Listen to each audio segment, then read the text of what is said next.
Hello, welcome back to another episode of Dugout Talk. As always, it's Steven and myself here with you guys for another episode. We're going to be doing some more NL Central talk this week. We'll be talking about kind of the Brewers, going over a little bit of baseball history. We got a lot planned for you guys today.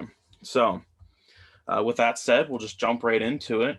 Now, today in 2004, which I can't believe it's already 17 years at this point, the Texas Rangers, they had a deal in place to trade their superstar shortstop Alex Rodriguez to the Boston Red Sox. I've looked into it. There's plenty of videos on YouTube. You should absolutely go check those out. Plenty of different pages cover it from different perspectives and how that trade kind of fell through.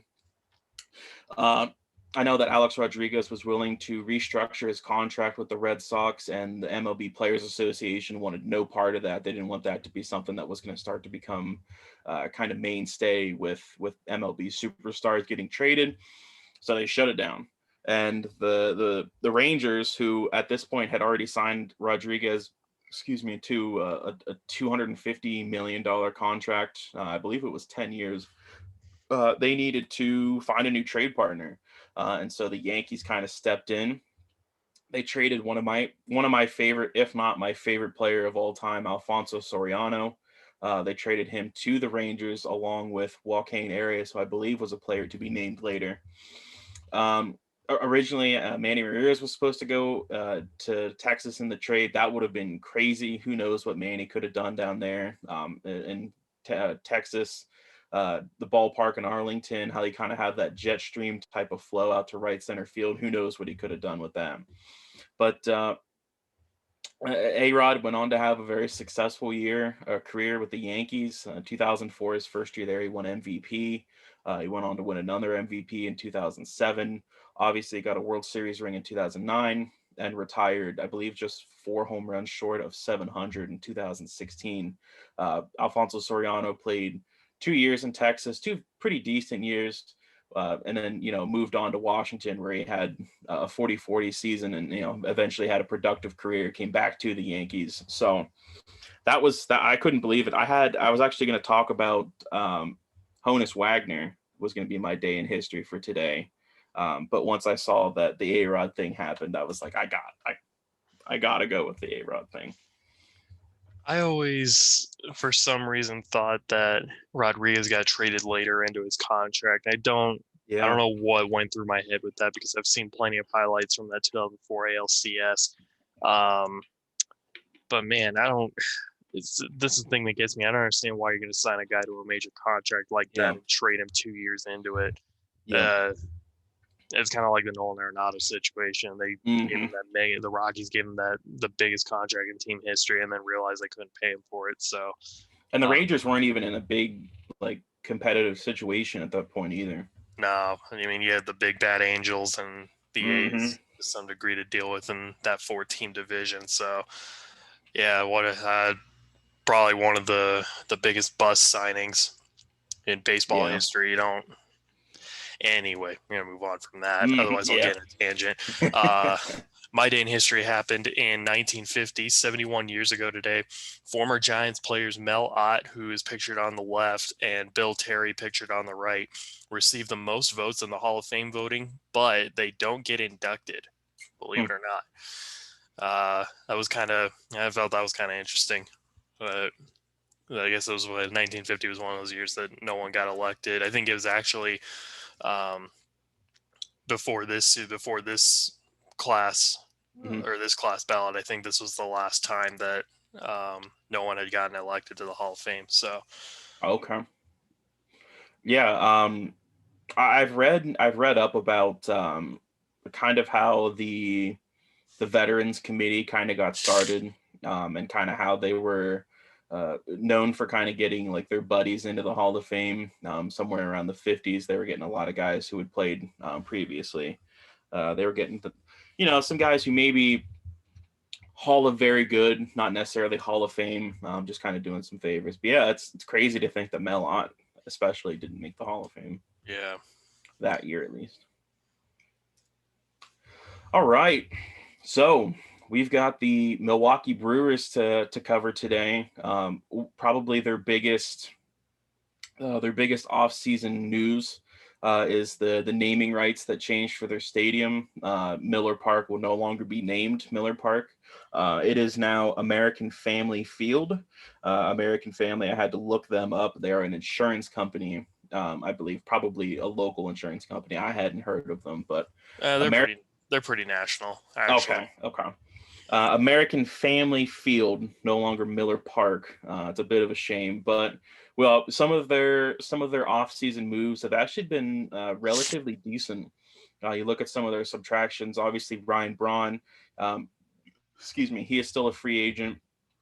He's made it pretty known that if he doesn't play for the Brewers next season, he's not playing next season. I'm not sure how dedicated the Brewers are to bringing him back. I know it's possible, but I'm not sure. I'm not sure where those two sides are. I think it's kind of somewhere along the lines of what Brett Gardner and the Yankees are discussing at this point, whether or not they want to bring him back for kind of that final run. Eric Sogard, a longtime utility man, he's still a free agent.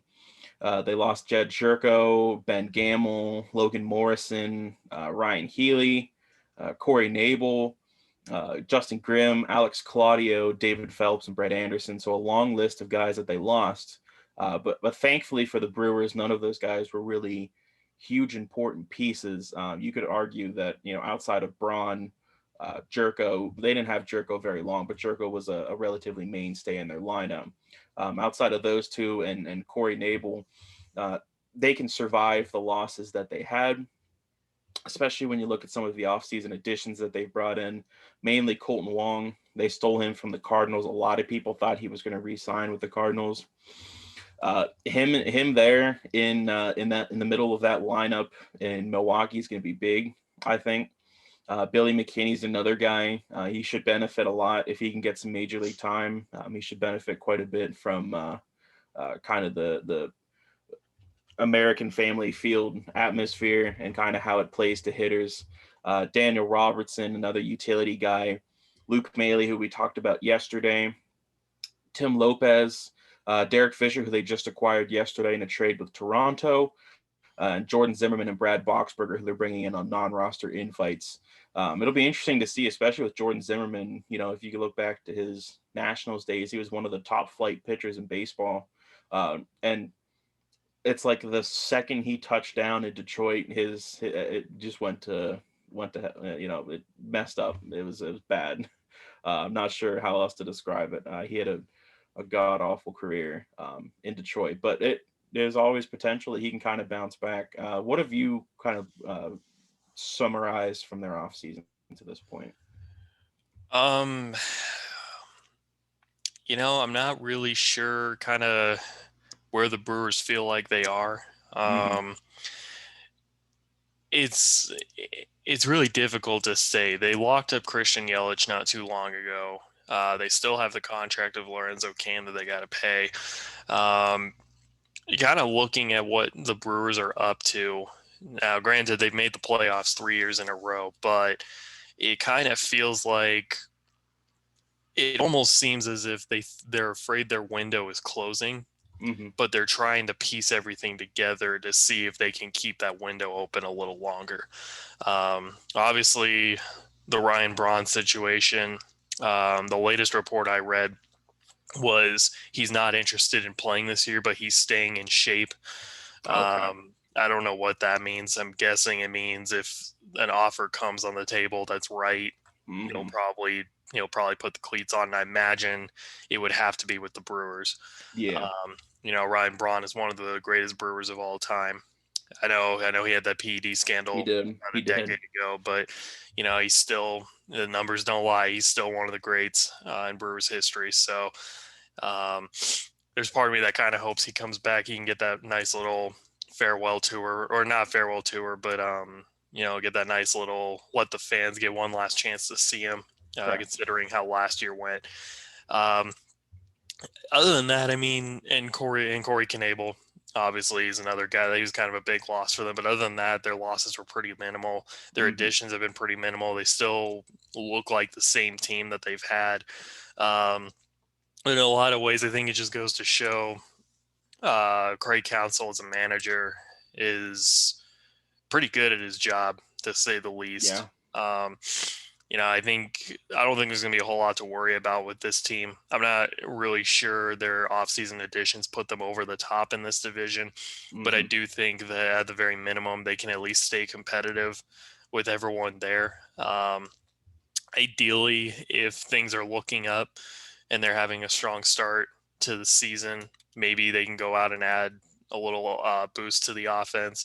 I know they have some younger guys too, kind of that are trying to vie for spots right now. So maybe this is more the Brewers don't really want to go deep into the free agent market. They want to actually give their farm hands a chance to play and actually show what they're capable of and what they're worthy of.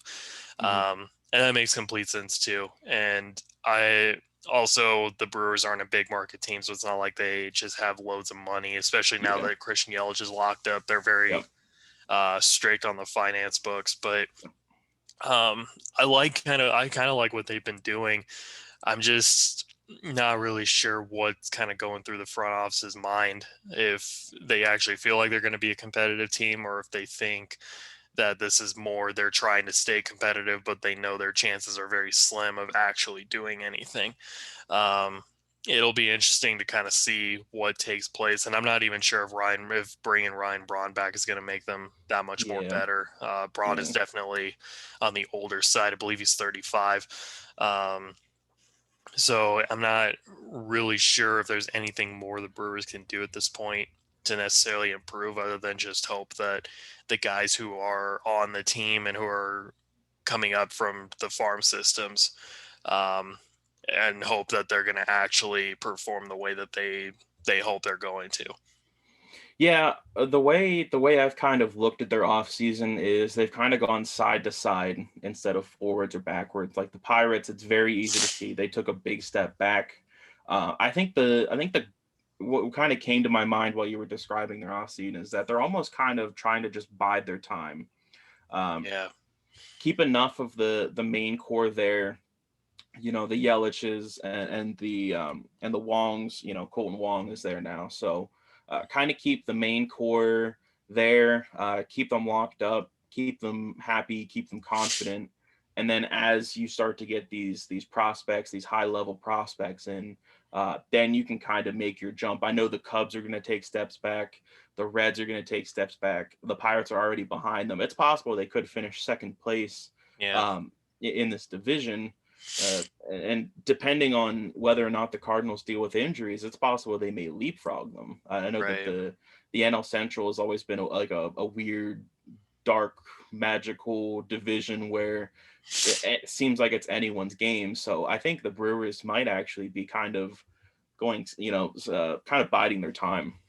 Yeah, they definitely have that feel of, they could potentially surprise everybody and make the playoffs again. I mean, they're on a pretty good run right now. They've never made Yeah. before 2019. They'd never even made the playoffs multiple years in a row, and now they're on their third year in a row. Granted, expanded playoffs help, or the expanded bubble helped them Hmm. last year, but um, I think you're right though. The NL Central is a really wonky division right now. It it's really kind of one of those ones anyone could win it at this point, and Milwaukee seems to be that team that if things go well for them, they easily could be second place, maybe even first place, Hmm. depending on how everything else goes within that division. Yeah, kind of looking at how they were last year. I did some digging on them. Obviously, just to reiterate, they did go 29-31. Um, their hitting was surprisingly below average. They Yeah, had of 18, they had 18 different players play at least 10 games. Of those 18, only four had a batting average at 240 or higher, and that was their shortstop Orlando Arcia, first baseman Daniel Vogelbach, and utility man Mark Mathias. Vogelbach's now gone. I'm not sure about Mathias. I actually, truth be told, don't really know him that well. But I think that their main goals this season should be to get Yelich confident, get Keston Hiura confident. Keston Hiura actually led Major League Baseball in strikeouts last season Mm. after hitting 300 the year prior. They finished dead last in the NL in strikeouts. But on the opposite side, their pitching was actually really good. They found out that Devin Williams is a certified stud. He's a baller, game in and game out. They finished sixth in the NL in ERA with a 4.16. They finished second in the NL in home runs allowed, which I thought was crazy because Miller Park is a huge hitter's ballpark, Yeah. especially to center field. They only allowed 67 home runs in 60 games. They finished second in the NL in strikeouts, and they finished fifth in the NL in walks. So, like I said, they don't have a whole lot to do necessarily. I think a lot of the work that they're going to be doing this spring training and a lot of the work they've done this offseason hasn't been going to get other players. I think it's been trying to work with the players they already have. Yeah, that makes complete sense. So we'll go ahead and take a look at how our projected lineups start. So looking at my lineup, they're really right heavy, so I didn't really have much of an opportunity to kind of rotate left and right. Obviously, with the three batter minimum, doesn't really matter all that much. I have Orlando Arcia, the shortstop, leading off. Behind him, the new second baseman Colton Wong, hitting third. Excuse me, the left fielder Christian Yelich. I have Keston Hiura, who's now playing first base. I have him cleaning up. I think he could have a great bounce back season if he can kind of get his contact rate back to where it was in 2019. I have Lorenzo Cain, who famously opted out like 6 games into the season last year once he realized that COVID was much more of a serious matter for the game than it was, projected to be. He's back. He's hitting fifth for me. He could hit higher in the lineup, but I like the 1-2 punch of Arcia and Wong to kind of be two high on base percentage guys in front of Yelich and Hero. I have Avisel Garcia, who once upon a time had Miguel Cabrera comps. He's batting sixth. Hitting seventh is the switch hitting catcher Omar Narvaez, one of my favorite catchers in baseball. I love catchers that hit for high batting averages. Omar Narvaez is good for a 280, 290 average every year. Hitting eighth is the third baseman Luis Urias, and then the pitcher spot to round it out. Yeah, I've got the same guys in my lineup as well. The order's Yep, a little same. different. I have Lorenzo Cain in center leading off. I know in 2019 the Brewers were starting to use him a little more towards the back end Yeah. of the lineup, but I think he's a good complementary piece to have in the leadoff spot. He's always been more of a top of the order kind of guy anyway, so I think that he's going to be back there. I've got Christian Yelich hitting second in left field. Keston Hiura, I have him hitting third at first base. I think this is going to be a breakout year for Hiura again. 60 game season, 60 games means nothing in the long run. So I think getting more games under his belt, I feel like Hiura is going to have a good bounce back season and kind of be back to what he was doing his rookie year. I've got the switch hitting catcher Omar Narvaez hitting cleanup, and like you, I am also a sucker for catchers who have high batting averages and who can also hit for power. And Narvaez can do that. The nice thing about the Brewers, though, too, is they have two other potential catchers who are probably going to get time this year: Manny Pena and Jacob Nottingham. Manny Pena is another guy who is capable of hitting for a decent batting average and can also hit for power. Avisel Garcia, I've got him in right field batting fifth. Luis Urias, I've got him as the third baseman hitting sixth. They acquired him and Eric Lauer in a deal for Zach Davies a couple years ago with the Padres. I think this will be like his first full season to get underway, so I'm excited to see how he handles a full slate of games. Colton Wong, the second baseman, I've got him hitting seventh, and Orlando Arcia, the shortstop, I've got him hitting eighth with the pitcher spot batting ninth. Okay. Yeah, I had to really think about whether or not I wanted to put Lorenzo Cain in the number 5 hole. I was really close to putting him in the 1 hole, but I kind of wanted to mix it up. I'm sure that the actual Brewers will probably have him hitting first, though. All right. We'll take a look at some of our projected rotations. This figures to be a relatively middle of the pack rotation.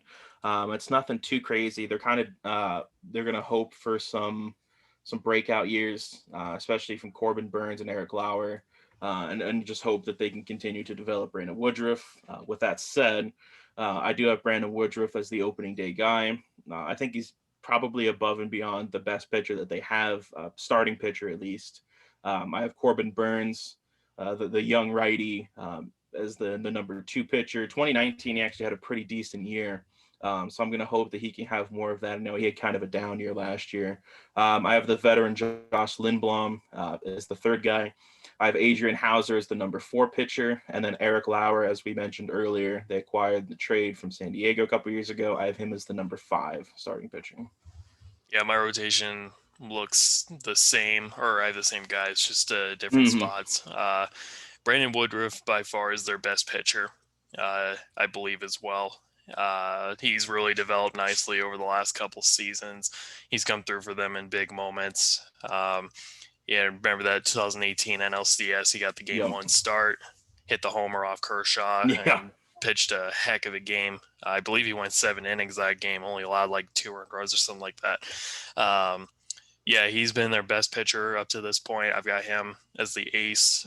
Josh Lindblom, the veteran, he just came over from, I believe it was Japan last season, and he's back in the major leagues. I've got him as the number 2 starter. Adrian Hauser, we've got him as the number 3. Eric Lauer, the southpaw, got him as the number 4. And Corbin Burns, I've got him in the 5, but I think it's just because Burns still needs to Correct. he still needs to kind of prove himself. He definitely has not had the strongest start to his major league career, but I think this could be a breakout year for Corbin Burns as well. This is a relatively young rotation too, not the most traditional. But I think the Brewers also are kind of in a position. They've got a lot of other guys in their bullpen who can start games too. And so they might even flip things around depending on how things go over the course of the year. Actually, I have a quick story about Brandon Woodruff. I saw him his 2nd career game. Okay. Back in 2017, the Brewers were in Denver, and I didn't know who this guy was, but just seeing him throw, and he pitched a really good game that day too. He went like 6 innings and gave up 2 earned or something like that, of course, in his 2nd career start. And I was thinking, who the heck is this guy? I've never heard of him before. And now, lo and behold, he's the ace of the Brewers, and again, their best pitcher in this rotation right now, and it looks like he's got a pretty high ceiling ahead of him. So, yeah. Hopefully, I think depending on how he does this year is going to really determine how the Brewers' rotation just lays out as a whole. Oh, absolutely, yeah. He's a hard thrower. I've seen that he can get close to, if not at 100, with his fastball. Now, before I jump into this, Brent Suter's another guy that will probably get more than a couple starts. I think Freddie Peralta could even see a few spot starts. Brent Suter, I almost put him in my rotation over Corbin Burns, but from everything I've read, it looks like they do trust Corbin Burns going into the season. Same here. So Josh Hader, the closer, I think the only way he gets unseated as the closer is if they think that he's more valuable as just a pure high leverage relief pitcher, which I think is possible, especially if they want to give Devin Williams the potential to kind of steal that closing role from him. I know that when Corey Knebel was on top of his game, Josh Hader was kind of better than what he was as a closer, because he just came in, struck dudes out, and then that was kind of it. He didn't have the pressure of closing games. Not to say he's not a bad closer, but it could almost benefit him more being like a setup or a high leverage guy. But he will be their closer. Devin Williams, who was in Cy Young talks this past season, in the COVID shortened season, he figures to be the setup, a very high leverage pitcher. Brent Suter, who we just covered, figures to be more of a long relief, maybe a few middle relief innings here and there, and then a couple spot starts.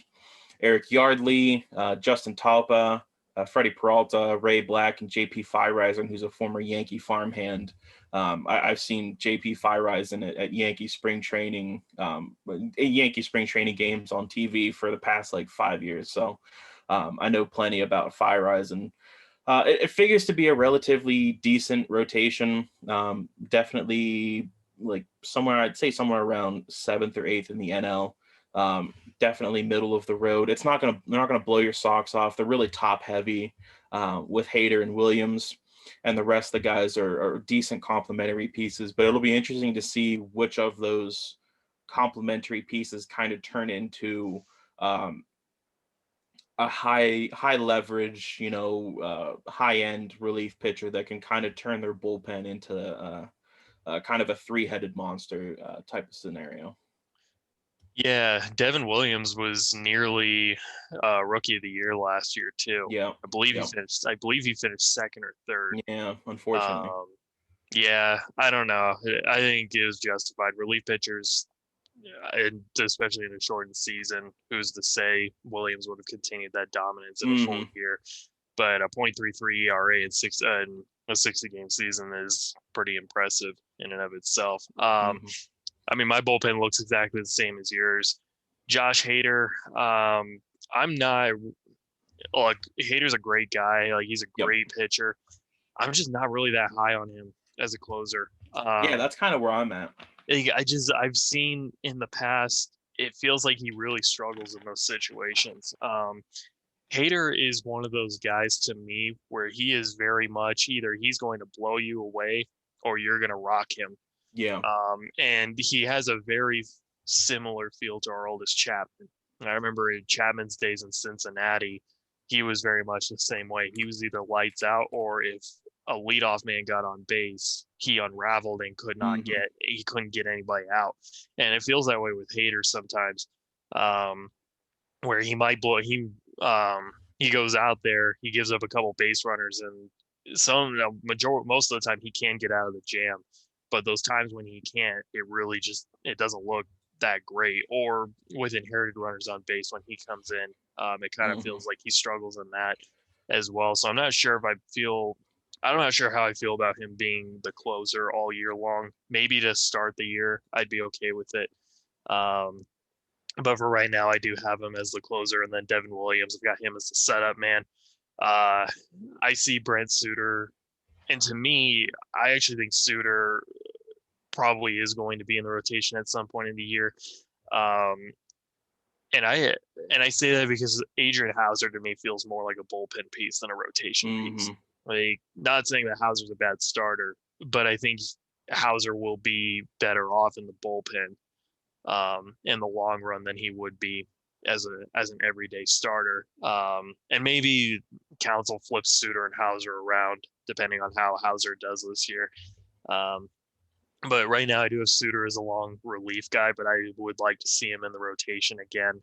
Um, Eric Yardley, I think, is going to be a pretty good seventh inning man. Justin Topa could also be a seventh inning guy. He had a good rookie year last year as well. hmm Freddie Peralta, I remember this guy had a really high ceiling on him not too Yeah. long ago. hmm I think he had a start once where he struck out like 14 or 15 batters a Yeah. couple years ago.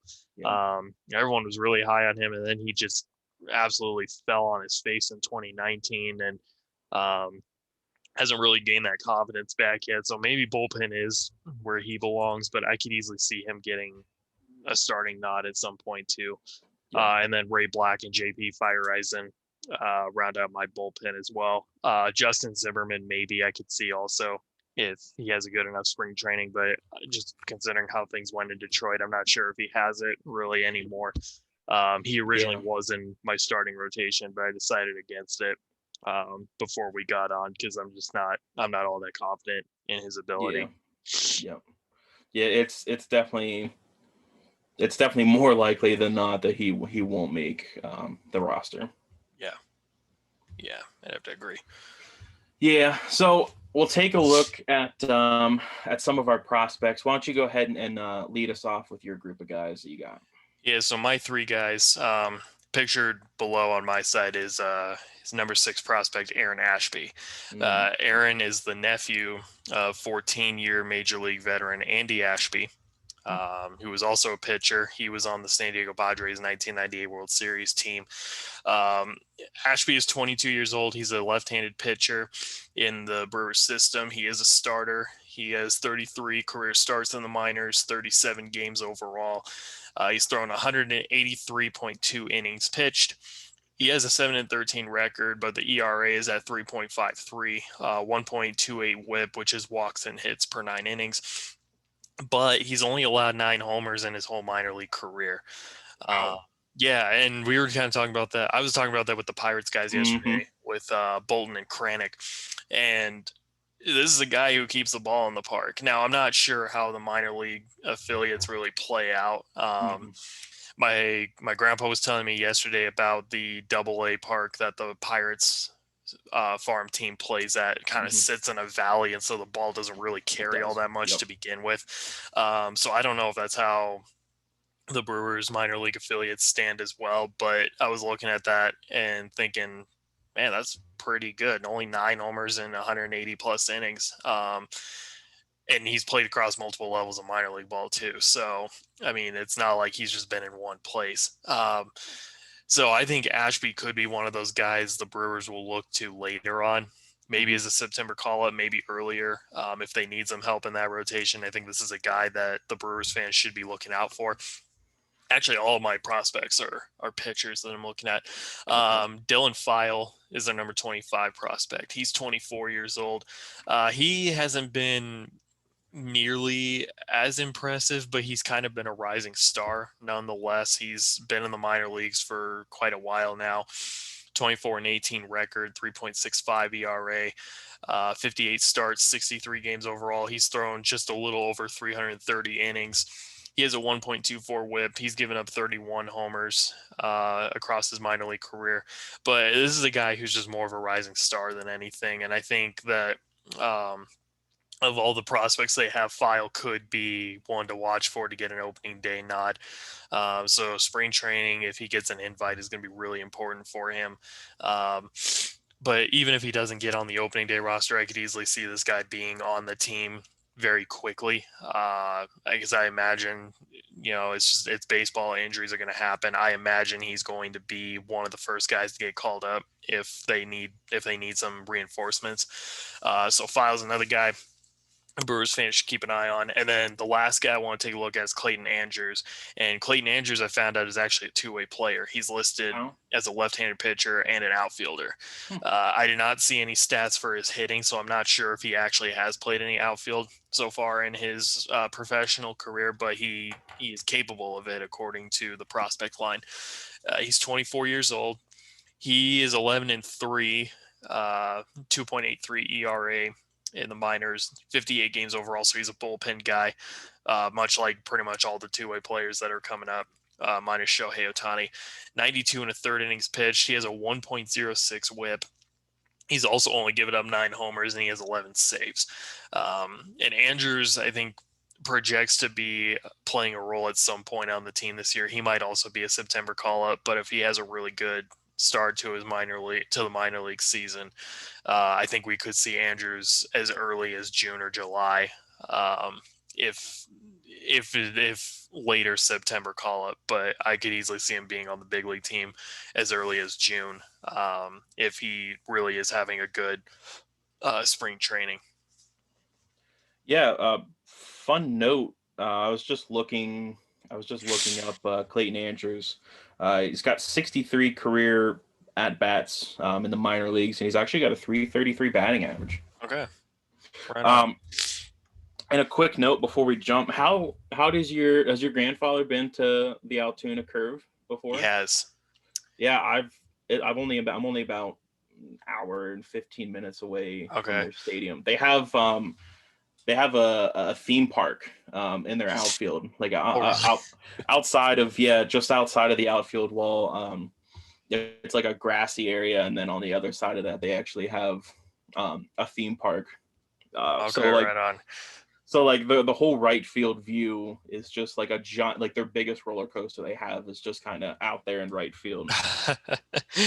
But I need to post that on Instagram. Yeah, I'll show it. I'll post it up there. I'll talk about Instagram later. I'll jump into my prospects that I got here. I really wanted to look to find some guys that people maybe have forgotten about or don't know yet. Mainly, the first one is Mario Feliciano. He is a catcher. Um, it has him listed as catcher DH. He doesn't have any DH appearances. He's actually only played one game outside of catcher, and that was first base. So I'm not sure what their plan is there. But Feliciano was a second round draft pick in 2016. He was actually drafted out of the Carlos Beltran Baseball Academy in Florida and Puerto Rico, which I thought was really interesting. Um, he flashed some power in 2019. I believe he finished with 19 home runs in 119 games. He hit 255. His big struggles, however, is strikeouts. He had 143 strikeouts and 29 walks in, like I said, the 119 games that he played. He's played 298 total games.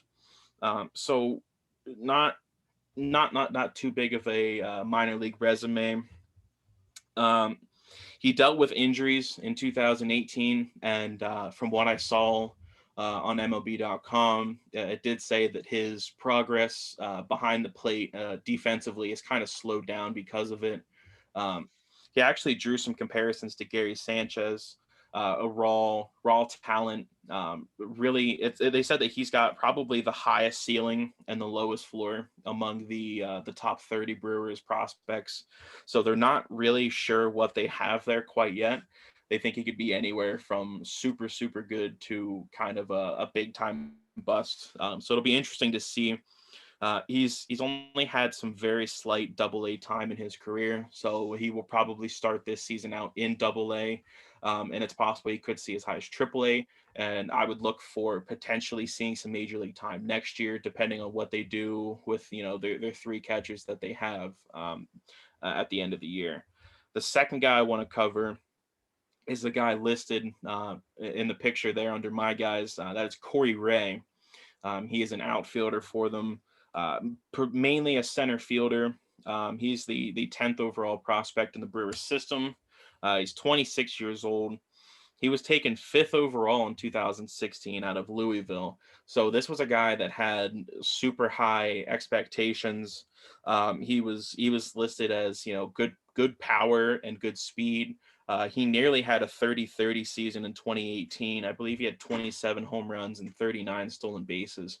So technically, he almost had a 30-40 season. Yeah.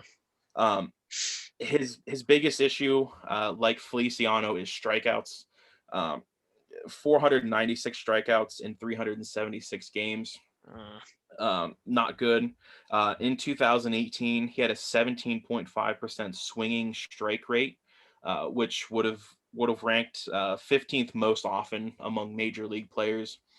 So basically, that means that uh, he 17.5% of his strikes were swinging. So he's kind of known not so much as a free swinger, but he lacks contact ability. He swings through a lot of pitches that are in the zone. Below average in the field from what I've seen, despite his speed, which he has a lot of. Despite his speed and his power, um, his defense, his range isn't really helped out too much by his speed. He's drawn a lot of comparisons to guys like Chris Taylor and Frenchie Cordero, guys that have decent power, a low batting average, and are slightly below average in the field. Um, so it'll be interesting to see if he can kind of recreate himself, maybe a retooling of his swing or his stance, or maybe he just needs to find himself, maybe a change of scenery. I'm not entirely sure. He figures to probably see some Double A and Triple A time this season.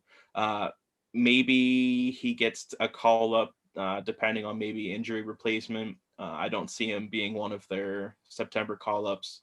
I think that if he does reach the major leagues, it might be next season, kind of as a bench piece. The last guy I want to cover is another outfielder, another center fielder, Tyrone Taylor, who is their number 21 ranked prospect. He's a 27-year-old, so technically not really a prospect anymore. But his story is actually really interesting. He was a second round draft pick in 2012 out of high school in California. And what's interesting is that he actually went to the same high school as Jason Kendall, Okay. the long time catcher. He was a two sport athlete in high school, actually a two sport star. He kind of ran through the minor leagues for the Brewers really quickly. He reached Double A in 2015. He struggled a lot. He struggled actually in Double A. He didn't reach Triple A for two full seasons. He spent both those years in Double A.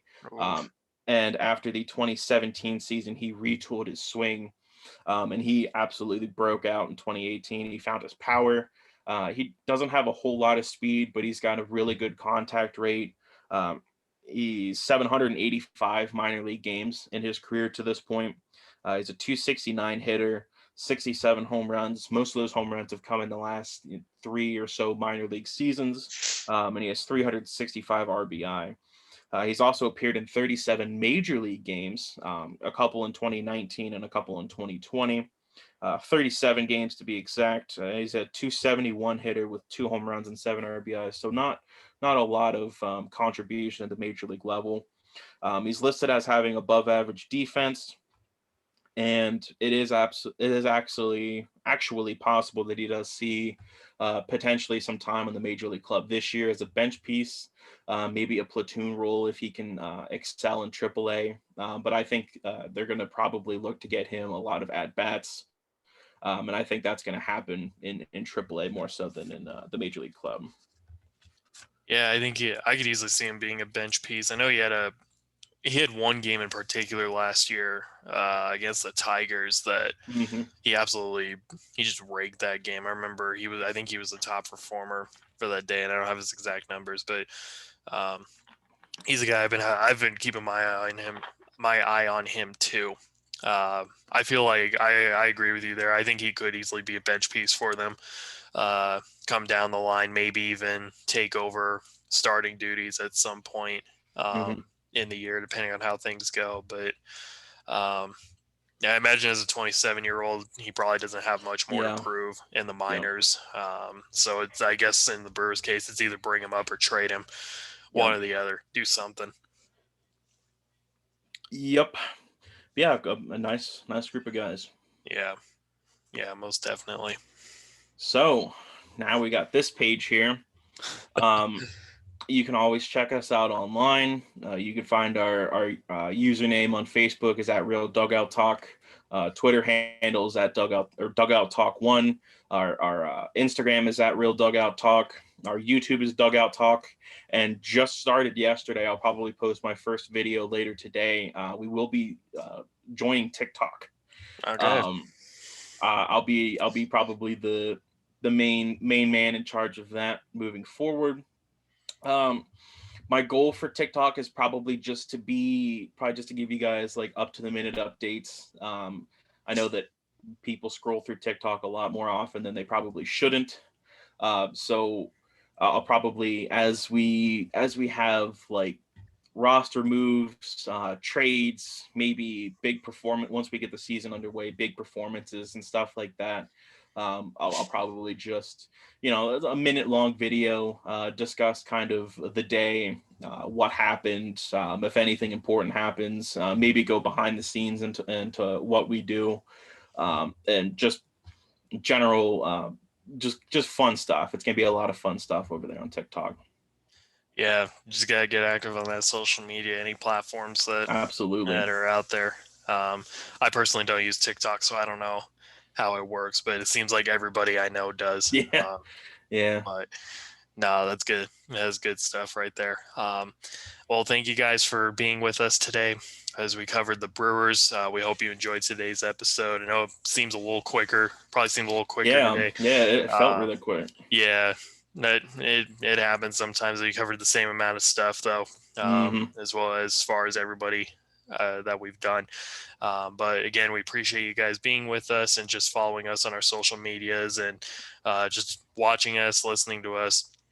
Um, whatever comes to mind for you. You look like you were going to say something. We did not cover our our predictions. That's why this feels Yeah, so that's short. why it felt so We quick. usually milk another 10 minutes out of our projections for them. So what are your projections for the Milwaukee Brewers in 2021? I can see this team with floor 76 wins, ceiling Hmm. 89. And I think it's really just because the NL Central is that up for grabs. Hmm. There's anything could really happen. This team could either catch some fire or fall down the drain. Um, I think, they got a bright future though. They got some young guys that are coming up, and I think they're in a good position that they can at least stay consistent with competing over the next few years. Even if things don't work out well this year, it's not like it's going to be the end of the world. They've got plenty of time with Yelich. They got a couple more years of Kane left. Hmm. They're in pretty good shape. I definitely expect to see them at least compete this year. Um, so I'll say 76 to 89 wins. Okay, yeah, I'm real close to that. I had to try to check and see where I had them at. I have them but anywhere from 78 to 90 wins. Okay. Um, I think 78 wins probably gets you third, maybe fourth place. I think every one of those teams, I think 90 wins probably almost guarantees you a NL Central crown. Um, the Cardinals are probably the closest to 90 wins among most of the teams, being that they now got Goldschmidt and they got Arenado. Their infield's pretty fire. Yeah. So I think it is possible that the Cardinals are probably the odds-on favorite to win the NL Central. But I think that as we mentioned a few times during this episode, if the Brewers can catch fire, it's very possible that they could kind of storm in and kind of like cardinal the Cardinals and kind of like steal some of that voodoo that they've had running in their system for the last, it seems like 15 years. So yeah, anywhere between 78 and 90 wins, I think is very possible for them. Sounds good. Sounds great. Now Well, we're good. again, yeah, did a little out of order today, but Yeah, it's all that's good. fun. We got it. We That's got good. it covered. Thank you again, guys, for being with us. We'll be covering the Cincinnati Reds tomorrow. And until then, we'll see you guys tomorrow. See you guys.